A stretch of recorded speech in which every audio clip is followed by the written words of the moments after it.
बहिणींनीच प्रश्न विचारले पाहिजेत. ज्या लाडका बहिणींकडून 1500 रुपयांच्या बदल्यात मतं विकत घेतली, तर त्या मतांची किंमत आता 500 वरती आलेली आहे. उद्या ती 0 वरती येईल. या राज्याची आर्थिक परिस्थिती अत्यंत गंभीर आहे. कर्मचाऱ्यांचे पगार द्यायलाही पैसे नाहीत. देवेंद्र फडणवीस यांनी किती मोठ्या वल्गना कराव्यात, आवाणावा, पण हे राज्य चालवणं आर्थिकदृष्ट्या आता सोपं राहिलेलं नाही.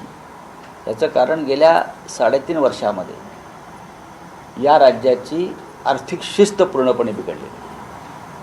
पूर्णपणे बेशिस्त, आर्थिक बेशिस्त आणि आर्थिक अराजक अशा या खाईमध्ये हे राज्य सापडलेलं आहे. या सरकारच्या या 8 लाख महिलांना 1,500 ऐवजी 500 रुपये देत असताना यांच्या दूरदृष्टीची कीव यावी लागते, यांच्या विचाराची कीव करावीशी वाटते.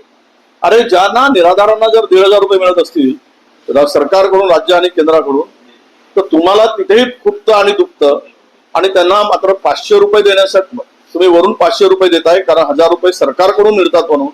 हे फार दुर्दैव आहे.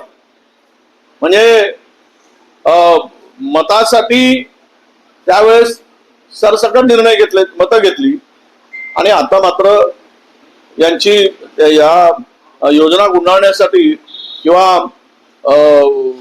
तिजोरीवरचा ताण कमी करण्यासाठी अशा प्रकारच्या कृत्या लढवणं हे निंदनीय आहे असं मी मानतो. लाडकी बहीण योजना बंद होणार नाही. तुम्हाला सांगतो, 1500 रुपये जे आम्ही दिले ठरवलेले आहेत ते कधी बंद होणार नाहीत.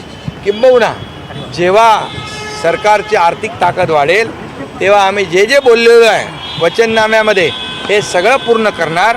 आम्ही प्रिंटिंग मिस्टेकवाले नाही. आम्ही बोललो ते करणार. ही काळ्या दगडावरची भगवी रेघ आहे. त्यामुळे विरोधकांना आता कुछ काय कामधंदा आहे का? आता ते आरोप करत बसतील, त्यांना आरोप करू दे, आम्ही काम करतो.